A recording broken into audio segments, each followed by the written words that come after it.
जब मैं ये देखता हूँ कि लखनऊ में 15 बच्चे आग की चपेट में आकर मर जाते हैं, जब मैं ये देखता हूँ कि उत्तराखंड में केतन लाल की टांगों में कीड़े ठोक ठोक करके उसे मार दिया जाता है, तो मुझे बड़ा अफसोस होता है। मैं ये सोचता हूँ मैं ये सोचता हूँ कि कब तक होता रहेगा, कब तक मनीषा वाल्मीकि को न्याय नहीं मिलेगा। ये सवाल बार बार मेरे मन में अंदर से उठकर आ रहा था और करना शुरू नहीं किया। अभी हमने बाबा साहब अम्बेडकर को नहीं समझा। अगर हम बाबा साहब अम्बेडकर को समझ जाते तो आज इस देश के राजा होते, आज इस देश में किसी बेटी का शादी बलात्कार ना हो रहा होता। अगर हम बाबा साहब अम्बेडकर को समझ जाते, जो भी 10 दिन पहले लखनऊ में जलकर मरे हैं, शायद वो ना मर पाते। अगर हम बाबा साहब अम्बेडकर को समझ जाते तो जो आज अन्याय अत्याचार शोषण हमारे साथ हो रहा है, शायद वो ना हो पाता। जाति शोध उठकर काम करो। मैं तो दलित समाज के लोगों को भी कहता हूँ कि तुम आपस में जातियों में लड़ते हो। जवान धानु से लड़ता, धानु कठरिया से लड़ता, कठरिया वाल्मीकि से लड़ता, वाल्मीकि धोबी से लड़ता, धोबी घटी से लड़ता, घटी पासी से लड़ता। अरे हमारा लड़कर काम नहीं चलने वाला, वो हमें लड़ाना नहीं चाहते हैं, क्योंकि वो जानते हैं अगर ये लोग इकट्ठा हुए तो ये मार्शल कॉमन के राजा महाराजा रहे हैं, ये उत्तर प्रदेश को छोड़े देश पर कब्जा कर लेंगे। वो जानते हैं इस बात को, इसलिए वो हमको आपस में लड़ा के जरा देना चाहते हैं। आप सभी साथियों को क्रांतिकारी नमो बुधाय, जय भीम, जय भारत, जय संविधान। साथियों, मेरा मनोजन और आप देख रहे हैं अध्यात्म पावर। साथियों, आप देख सकते हैं यहाँ पर भीम आर्मी के राष्ट्रीय अध्यक्ष विनय रतन सिंह, जिनका काफिला धीरे धीरे कन्नौज की धरती पर आता हुआ नजर आ रहा है साथियों। और भीम आर्मी के राष्ट्रीय अध्यक्ष के जितने भी समर्थक हैं, आप देख सकते हैं साथियों, उनका बेसब्री से इंतज़ार कर रहे थे। अब जो है इंतज़ार की घड़ी ख़त्म हो चुकी है और आप देख सकते हैं साथियों कि कार्यकर्ताओं के बीच ज़ोरदार एंट्री नज़र आ रही है विनय रतन सिंह की। यहाँ पर देख सकते हैं सुरक्षाकर्मी भी, वॉलंटियर फोर्स पूरी तरह से तैनात है। और भीम आर्मी के राष्ट्रीय अध्यक्ष विनय रतन सिंह का जो काफिला है, आप देख सकते हैं साथियों, ग्राउंड में प्रवेश करता हुआ। बता दें साथियों कि चंद्रशेखर आज़ाद और विनय रतन सिंह के जो बीच विवाद नज़र आया था, उसके बाद ये पहली ऐतिहासिक महारैली देखने को मिल रही है। अभी भीम आर्मी की पहली जो रैली सत्ता परिवर्तन यात्रा के बाद देखने को मिल रही है। और कन्नौज में आप देख सकते हैं साथियों किस तरह से विनय रतन सिंह के सम्मान में किस तरह से ज़ोरदार स्वागत उनका किया जा रहा है। और साथियों, जैसा कि विनय रतन सिंह ने विरोधियों को करारा जवाब दिया था कि कोई ये सोचे कि मेरे और चंद्रशेखर आज़ाद के बीच में कभी तकरार हो जाए तो ये असंभव है। जिस तरह से एक सिक्के के हेड और टेल दो पहलू हैं, ठीक उसी तरह से समझ लीजिए कि एक सिक्के के हम दोनों पहलू हैं। जिस तरह से एक सिक्के से हेड और टेल को अलग नहीं किया जा सकता, ठीक उसी तरह से चंद्रशेखर और विनय रतन को कोई अलग नहीं कर सकता है। साथियों, दोस्ती की मिसाल चंद्रशेखर आज़ाद और विनय रतन सिंह। और आप देख सकते हैं साथियों, एक भारी जनसैलाब जो विनय रतन सिंह के सम्मान में देखने को मिल रहा है। एक विशाल टेंट जो है नारंगी कलर का देखने को मिल रहा है साथियों। और इसी बीच विनय रतन सिंह की ज़ोरदार एंट्री होने वाली है। आप देख सकते हैं वॉलंटियर फोर्स जो है पूरी तरह से डी घेरे में तैनात है।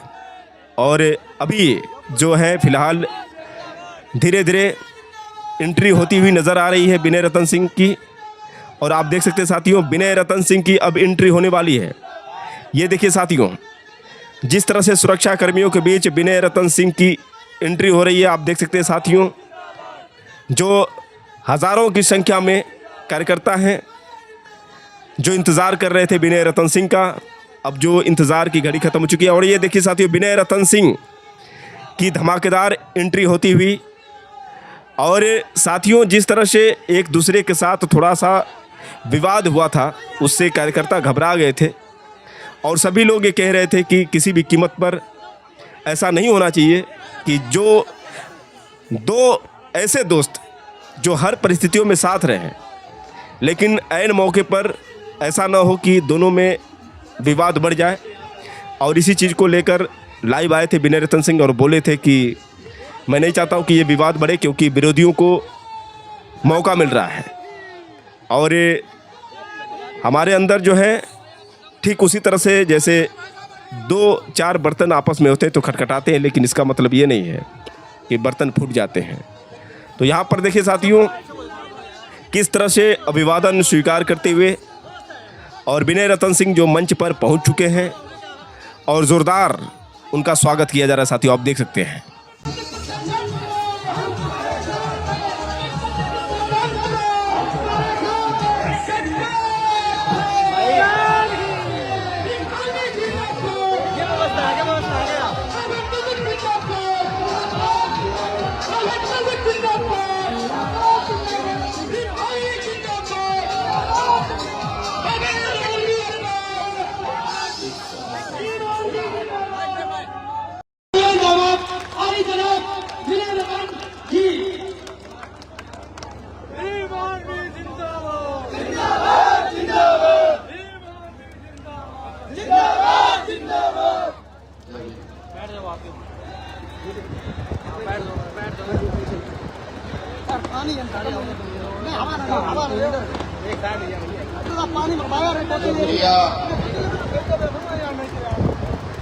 तमाम साथियों का नजरी करने के बावजूद यहाँ बैठे हैं। खासतौर से आवाज मातृशक्ति का और मेरी बहनों का तो मुझे सुनने के लिए इतनी जरूर यहाँ बैठी है। मैं भी जिलाते से कह रहा था कि या तो आपको मजबूर करके लिए होने चाहिए थे या फिर यहाँ आप सबके लिए भी कुछ कहने बहुत जरूरी थे। गुजरात जी का सर बजट कम था तो बजट कम के कारण ये सब चीजें हुई। मैं अपनी बात शुरू करने से पहले कुछ साथी हैं जिनके नाम मुझे लिख कर दिए गए।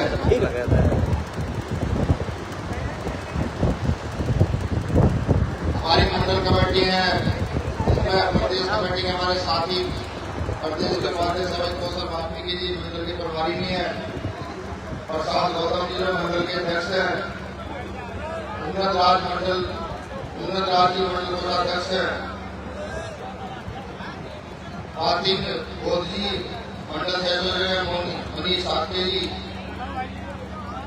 जयदत्त जी जो जिला इटावा के संयोजक है, मनीष साके जी इटावा के संयोजक, जयदत्त जी फारुखाबाद के संयोजक, फारुखाबाद।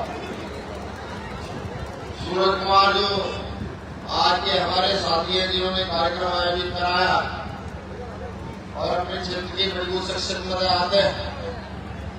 मैं इनके आंदोलन को लगातार देखता रहता हूँ कि जब कोई आंदोलन के लिए जाता है तोड़ जाता है, कई बार शायद 1-2 बार जीत भी जा चुके हैं।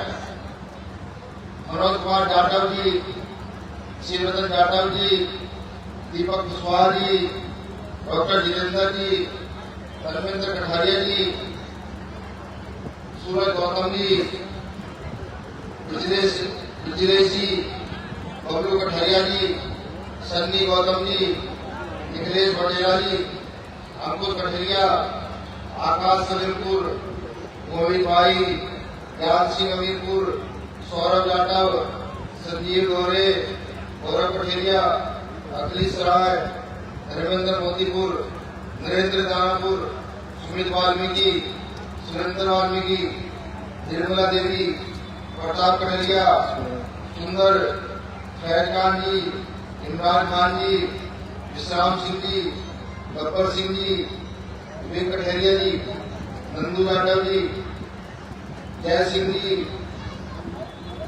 नरेंद्र नाथ जी, प्रमोद जी, चंडीगढ़ शहर के हमारे साथी हैं, रमन वाल्मीकि जी, रोहित गढ़वा जी, डकोरा जी, डकेरा जी, सुमित कुमिलिया जी, नीरज भद्रिया जी और हमारे साथी हेमंत कुमार विद्यार्थी कानपुर विश्वविद्यालय में हमारे छात्र नेता हैं, स्टूडेंट फेडरेशन के अध्यक्ष हैं। वो सम्मानित साथियों, मेरे लिए तो यही बड़े गर्व की बात है कि इतनी गर्मी में आप सब लोग यहाँ बैठे हैं और मुझे सुनने के लिए आए। मेरी समझ नहीं आ रहा कि मेरे पास कौन से शब्द जिससे मैं आपका आभार कर सकूं, आपका शुक्रिया अदा कर सकूं, क्योंकि लोग पैसा खर्च करते हैं तब लोगों को नहीं बुला पाते, और हमारे लोग इतनी गर्मी में बिना सुख सुविधाओं के आए। तो मैं झुक के आपको सलाम करता हूं, आपको नमन करता हूं, वंदन करता हूं जो तमाम साथी यहाँ आए।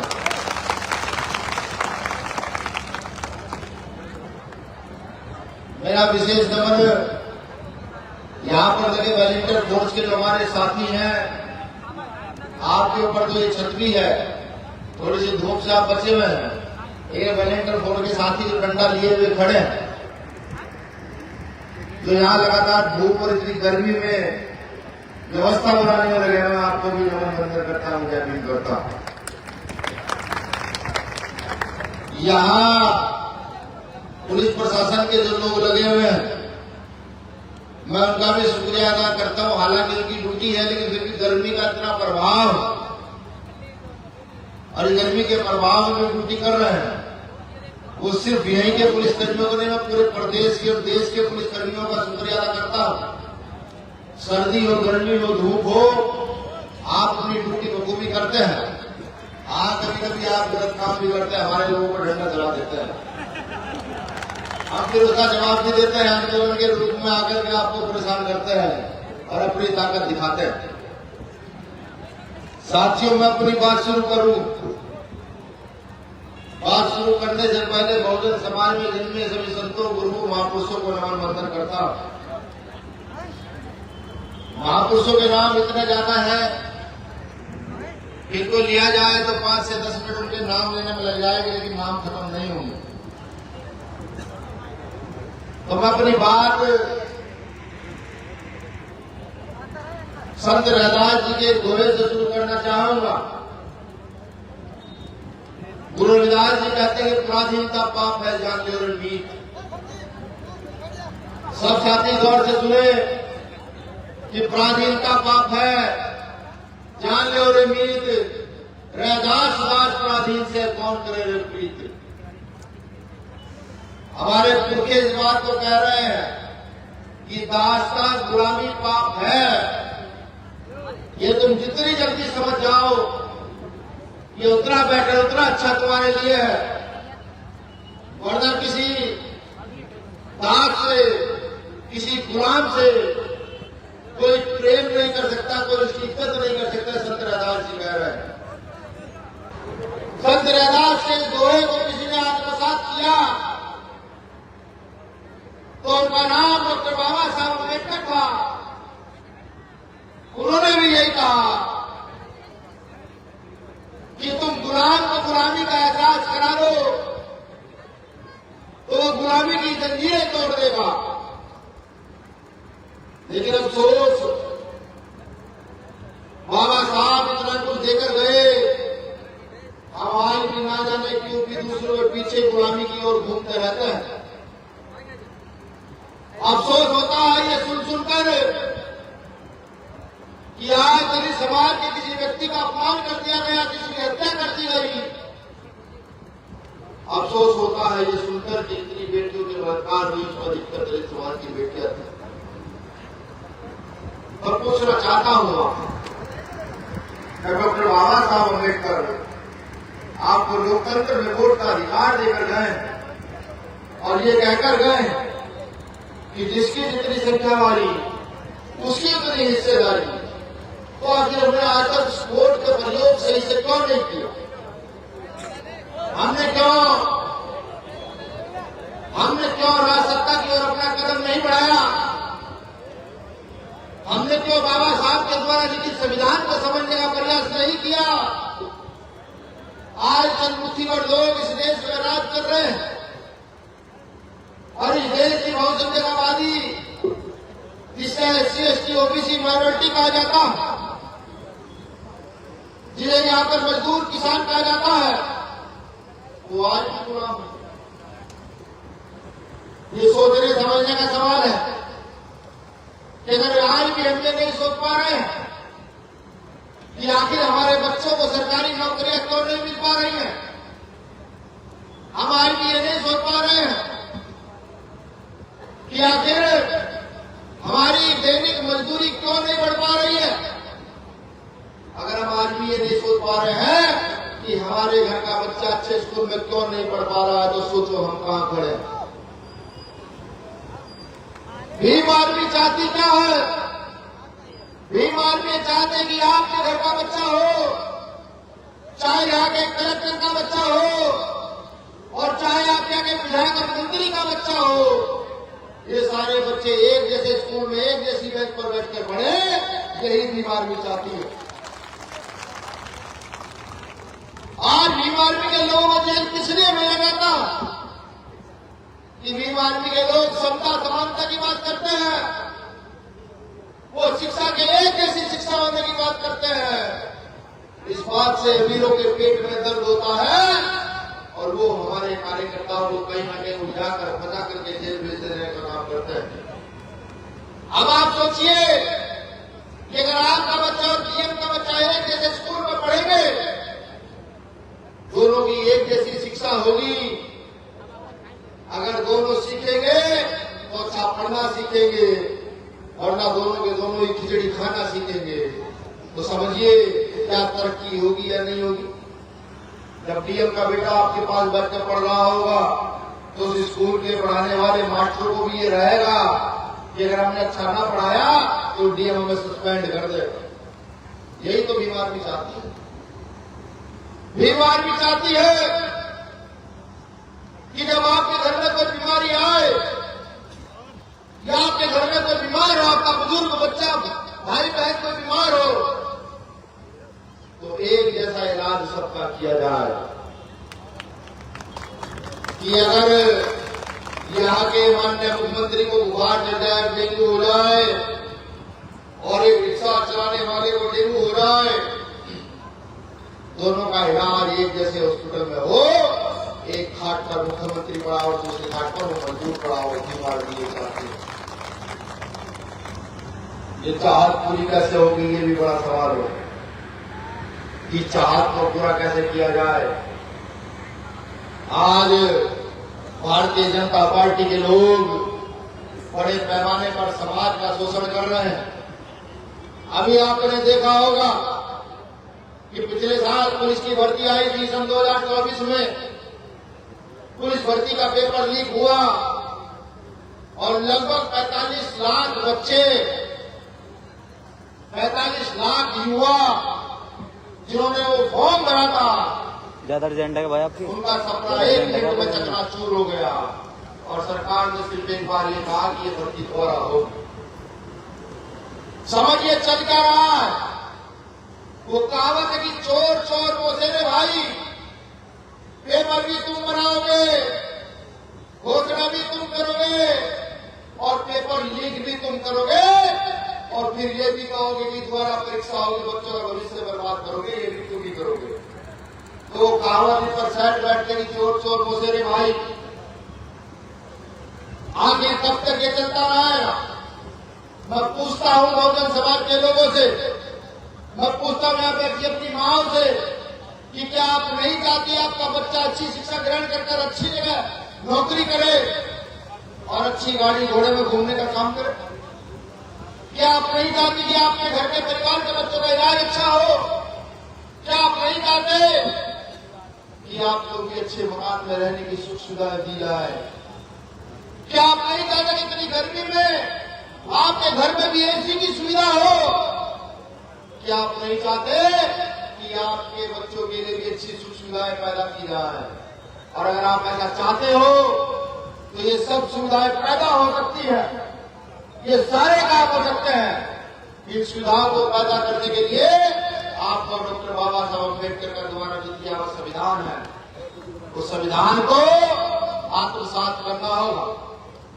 जब आप उस संविधान को आत्मसात करोगे तो आपको पता लगेगा कि जिसकी जितनी संख्या वाली उसकी इतनी हिस्सेदारी पर इस देश में प्रदेश में सरकारें बनती हैं।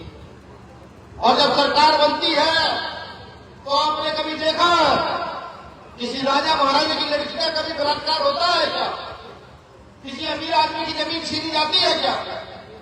कभी आपने देखा है कि कोई अमीर आदमी उसको मारा पीटा जाता है? नहीं। ये काम हमेशा गरीबों के साथ होता है, ये काम हमेशा मजलूमों के साथ होता है, किसानों के साथ होता है। मैं आपसे कहता हूं कि अपने आप को राजा बनना सीख लो, अपने आप को राजा समझना सीख लो। और बाबा साहब अम्बेडकर संविधान के आर्टिकल 326 में यह अधिकार देकर गए हैं कि आप अपने वोट की ताकत समझकर इस देश के प्रदेश के राजा बन जाने का काम करते हैं। अगर आप इस देश के राजा बन जाएंगे तो आप मांगने वाले नहीं, देने वाले बन जाएंगे।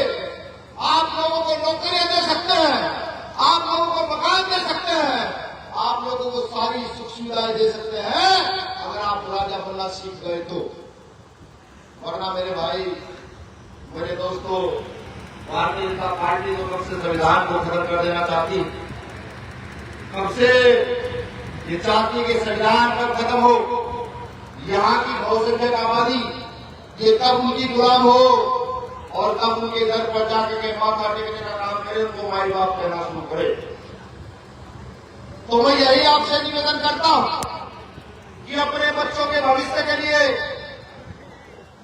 आने वाली नस्लों को उन्नत बनाने के लिए, अपने जिले प्रदेश को आगे बढ़ाने के लिए, अपने देश को मजबूत करने के लिए भीम आर्मी का दामन थामिए, आजाद समाज पार्टी का दामन थामिए और अपने वोट का सही प्रयोग करके इस देश में अपना राजा बनाने का काम एक बार कर तो देखिए मेरे साथियों।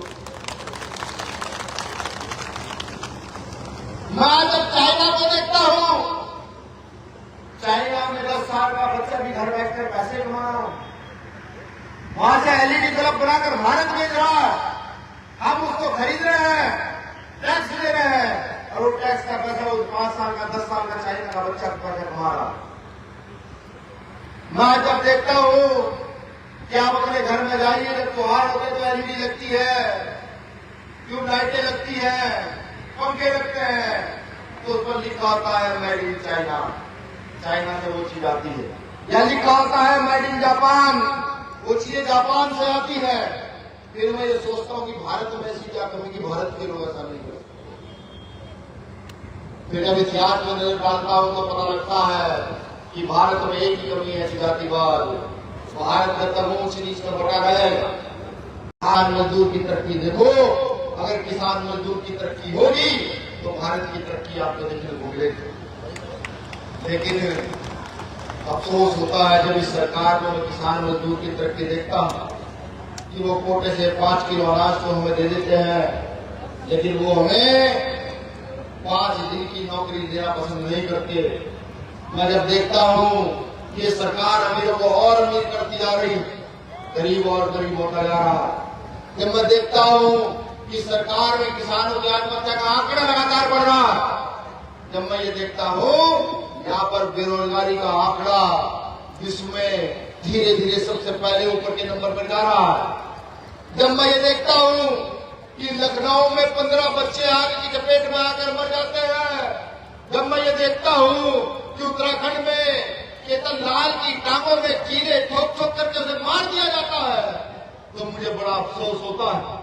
मैं ये सोचता हूं रहेगा, मैं ये सोचता हूं कि कब तक होता रहेगा, कब तक मनीषा वाल्मीकि को न्याय नहीं मिलेगा। ये सवाल बार बार मेरे मन में अंदर से उठकर बाहर आता है। फिर मेरे समझ आता है कि भी हमने अपने बाबा साहब अम्बेडकर के ऊपर चिन्हों पर चलना शुरू नहीं किया, अभी हमने बाबा साहब अम्बेडकर को नहीं समझा। अगर हम बाबा साहब अम्बेडकर को समझ जाते तो आज इस देश के राजा होते, आज इस देश में किसी बेटी का शायद बलात्कार ना हो रहा होता। अगर हम बाबा साहब अम्बेडकर को समझ जाते तो अभी 10 दिन पहले लखनऊ में जलकर मरे हैं, शायद वो ना मर पाते। अगर हम बाबा साहब अम्बेडकर को समझ जाते तो जो आज अन्याय अत्याचार शोषण हमारे साथ हो रहा है शायद वो ना हो पाता। अगर हम बाबा साहब अम्बेडकर को समझ जाते तो यहाँ जो उत्तर प्रदेश के अंदर बैकलॉग खाली है वो भर दिया जाता। अगर हम बाबा साहब अम्बेडकर को समझ जाते जो पेंशन यहाँ खत्म की गई वो पेंशन शायद बहाल कर दी जाती है। बाबा साहब अम्बेडकर को समझ जाते, हमने बाबा साहब अम्बेडकर को नहीं समझा। बाबा साहब अम्बेडकर ने कहा था अपनी जाति से ऊपर उठो, जाति से ऊपर उठकर काम करो। मैं तो दलित समाज के लोगों को भी कहता हूं कि तुम आपस में जातियों में लड़ते हो, जवान धाड़ू से लड़ता है, धाड़ू कठेरिया से लड़ता है, कन्हैया वाल्मीकि से लड़ता, वाल्मीकि धोबी से लड़ता, धोबी घटी से लड़ता, घटी काशी से लड़ता।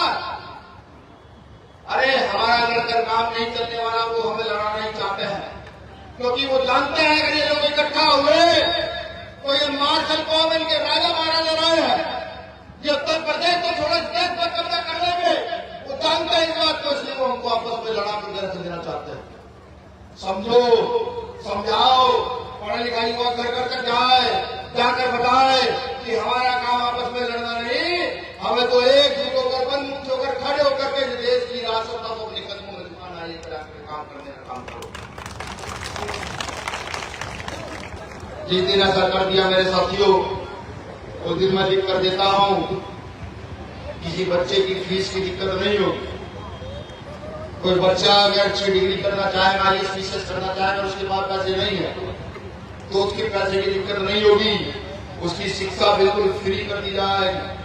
कोई डॉक्टर भी बनना चाहे तो शिक्षा फ्री कर दी जाए, कोई इंजीनियर भी बनना चाहे तो शिक्षा फ्री कर दी जाए।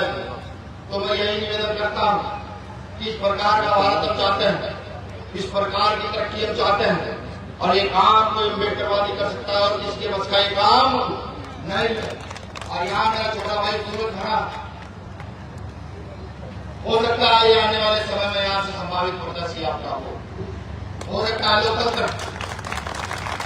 ये लोकतंत्र है। अगर सूरज को मौका दिया गया पार्टी की तरफ से तो इसकी शकल याद रखिएगा। चलिए इसकी शकल भूल जाइएगा, शकल के याद रखिएगा ना रखिएगा, इसका काम याद रखिएगा, ये तुम्हारे लिए लड़ता हुआ कितनी बारी बच्चा खेल रहा है। इसके नाम को याद रखिएगा, ये समझिएगा कि नहीं ये सूरज वही सूरज है जब किसी पर अन्याय होता था तो पुलिस के सामने जाकर एक धार की तरह खड़ा करता और कहता था कि पहले मुझे देखने जो समाज का कोई आदमी मेरे बात नहीं कहा। ये इसका ध्यान रखिएगा। यहाँ बैठे तमाम मेरे साथी जितने भी यहाँ सूरमा नेता बैठे हैं, बहुत सारे नाम है, बहुत सारे साथियों को बोलने का भी मौका नहीं मिला। मुझे लगता है कि एक से एक वक्ता भीम आर्मी में है, लेकिन मंच में दे दिया जाए। मैं कहूँ कि 2 घंटे लगातार बोलते रहो तो भीम आर्मी का इतना सा कार्यकर्ता तो कहाँ इस तरह का कार्यकर्ता वो भी 2 घंटे बोलने की क्षमता रखता। तो आप सबको बहुत सारे साथियों बोलने का मौका नहीं मिला, तो उसके लिए मैं भी थोड़ा विनती भी कर रहा हूँ। लेकिन मैं आपसे भी चाहूंगा कि जैसे भीम आर्मी के नेताओं ने भाई चंद्रशेखर आजाद ने रतन ने अपने लिए खुद मंच लगा करके माइक पर बोलना सिखा दिया, अपने लिए भी आप सबको खुद मंच लगा करके माइक पर बोलना सिखा। और अब लड़ाई शहरों से शुरू नहीं होगी, लड़ाई गांव से शुरू होगी। हर गांव में जाओ, भीम आर्मी के 10 कार्यकर्ता बनाओ, इस सरकार को हम बताएंगे हमारी हैसियत क्या है, इस सरकार को बता देने का काम करेंगे। इस सरकार को ये भी बताएंगे कि जिस दिन हम शासन सत्ता में आएंगे उस दिन तुम्हारे भूखे जो आज करप्शन कर रहे हैं, उस दिन वो प्रशासन का आदमी जो निर्दोष लोगों को जेल भेज रहा है, वो प्रत्येक अधिकारी जो अधिकारी आज पूरा पैसा लेकर के गरीबों को हाथमारी कर रहा है, उनका भी इलाज हम लोग बड़ी मजबूती से कर देने का काम करेंगे।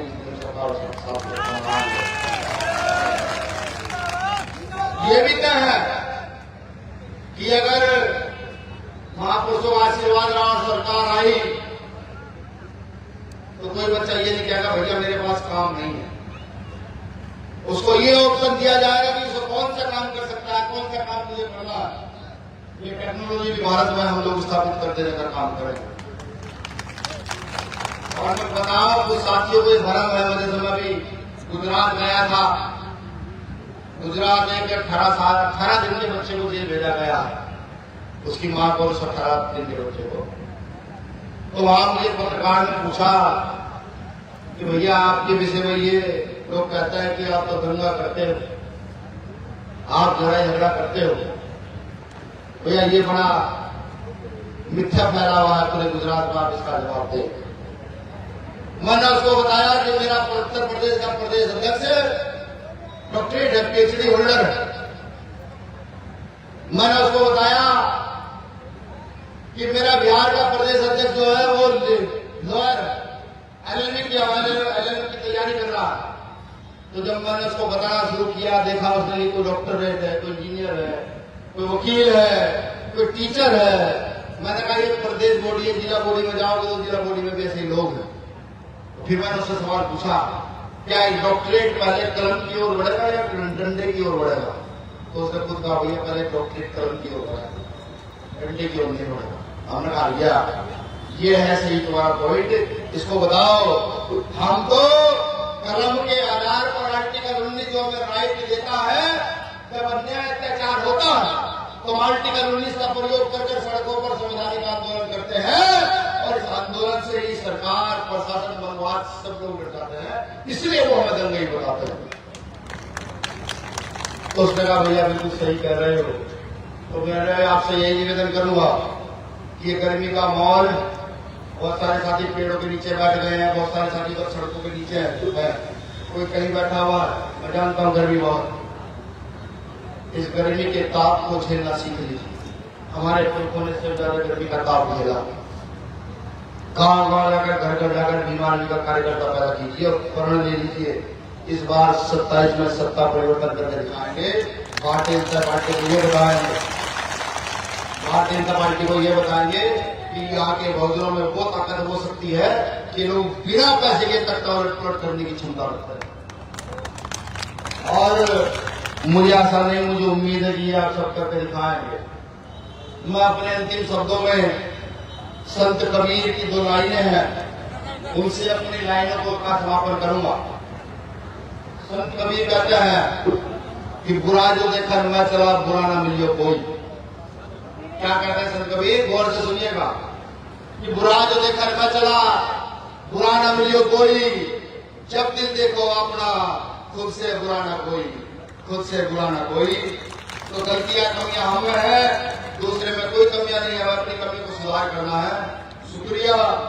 जय भीम, जय भारत, जय संविधान, भीम आर्मी जिंदाबाद, आजाद समाज पार्टी जिंदाबाद, भाई चंद्रशेखर जिंदाबाद, हमारे सभी कार्यकर्ता जिंदाबाद, यहाँ बैठी मेरी माताएं बहनें जिंदाबाद, मेरे युवा साथी, मेरे बुजुर्ग जिंदाबाद।